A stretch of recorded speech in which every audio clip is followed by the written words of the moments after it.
గుంటూరులో వైఎస్ఆర్ కాంగ్రెస్ పార్టీ ఆధ్వర్యంలో చంద్రబాబు వెన్నుపోటుకు 2 ఏళ్లు కార్యక్రమం నిర్వహించారు. డాక్టర్ బిఆర్ అంబేద్కర్ విగ్రహం వద్ద జరిగిన ఈ నిరసన కార్యక్రమంలో పార్టీ నేతలు కూటమి ప్రభుత్వ 2 ఏళ్ల పాలనపై తీవ్ర విమర్శలు చేశారు.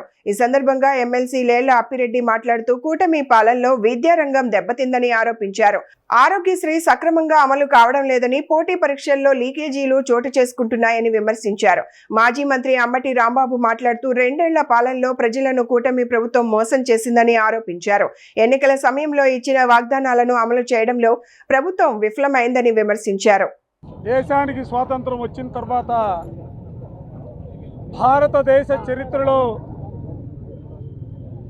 2 సంవత్సరాలు పరిపాలన చేసినటువంటి ఏ ప్రభుత్వమైనా కూడా ప్రజల మన్నన పొందడానికి సహజంగా ప్రయత్నం చేస్తున్నటువంటి పరిస్థితులు దేశంలో చూస్తూ ఉంటాం.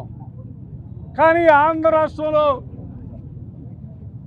4 దశాబ్దాలకు పైగా రాజకీయ ఇండస్ట్రీ ఉందని, 4వ పర్యాయం ముఖ్యమంత్రిగా పరిపాలన కొనసాగిస్తున్నటువంటి చంద్రబాబు నాయుడు గారి పరిపాలన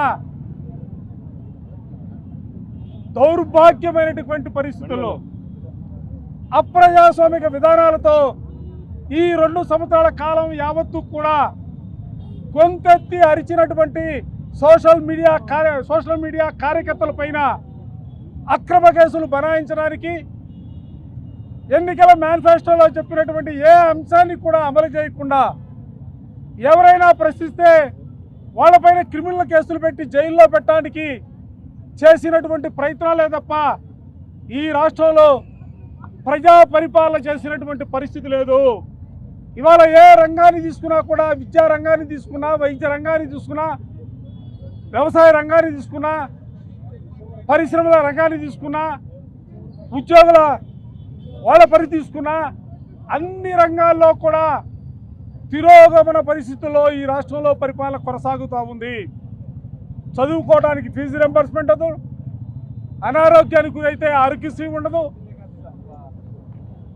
ఎగ్జామ్స్కి ప్రిపేర్ అయితే పిఎస్సి లాంటి పరీక్షలు పెడితే వాటికి కూడా లీకేజీలు, ఎగ్జామ్ రాయకుండా దొడ్డిదారిన స్పోర్ట్స్ కోటాలో ఉద్యోగాల్లో తీసుకునే పరిస్థితులు. ఆ సందర్భంగా చంద్రబాబు నాయుడు గారు వెన్నుపోటుకు 2 ఏళ్ళని ఎందుకు అంటున్నామంటే, ప్రజల్ని మోసం చేశాడు కాబట్టి, వెన్నుపోటు అతనికి అలవాటు కాబట్టి, పార్టీ పెట్టినటువంటి ఎన్టీ రామారావుకు వెన్నుపోటు పొడిచాడు, అనేక మందికి వెన్నుపోటు పొడుచుకుంటూ మెట్లెక్కుంటూ అధికారంలోకి వచ్చారు. ఇవాళ రాష్ట్ర ప్రజలకు కూడా ఇచ్చిన వాగ్దానాన్ని నెరవేర్చకుండా వెన్నుపోటు పొడిచాడు. మీరు చూసినట్లయితే సూపర్ 6 అన్నాడు, దానిలో సగం పైన అమలు చేయలేదు. ఆ చేసినవి కాసిని కూడా అరకొరగా అమలు చేశాడు. దాన్ని దృష్టిలో పెట్టుకొని 2 సంవత్సరాల పరిపాలన అయిన సందర్భంగా చంద్రబాబు నాయుడు గారు ప్రజల్ని మోసం చేశాడు, చీట్ చేశాడు, ఇచ్చిన వాగ్దానాన్ని నిలబెట్టుకోలేకపోయాడు. ఏదైతే మేనిఫెస్టోలో పెట్టాడో ఆ మేనిఫెస్టోలో ఉన్నటువంటి కార్యక్రమాలను చేయలేదు కాబట్టి ఆయన మేనిఫెస్టోని దగ్ధం చేశాం. సూపర్ 6 అని బాండ్స్ ఇచ్చినటువంటి వాటిని కూడా దగ్ధం చేశాం. ఇవన్నీ కూడా చంద్రబాబుకు తెలియాలి. అదేవిధంగా రాష్ట్ర ప్రజలు కూడా మోసపోయామనే భావన రావాలి అనే ఉద్దేశంతో ఒక ప్రతిపక్షంగా వైఎస్ఆర్ కాంగ్రెస్ పార్టీగా 5 సంవత్సరాలు ఈ రాష్ట్రాన్ని పరిపాలించినటువంటి రాజకీయ పార్టీగా